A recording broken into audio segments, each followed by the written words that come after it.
حركة مقاطعة إسرائيل BDS تدعو إلى مقاطعة قنوات عربية من بينها العربية وMBC.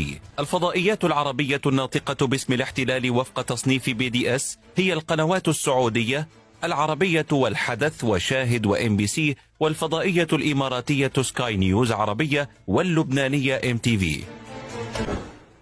في تحالف غير معلن بينها وبين الاحتلال، القنوات المقاطعة تبنت رواية إسرائيل وبذلت وسعها في الدفاع عنها. وانضم إلينا عبر زوم من تل أبيب أخي أدرى المتحدث باسم جيش الدفاع الإسرائيلي. القناة 11 العبرية فضحت المستور وكشفت في تحقيق عن تعاون وثيق بين الجيش الإسرائيلي وقناة العربية من خلال مدها بأخبار حصرية مقابل تحسين صورة إسرائيل في العالم العربي.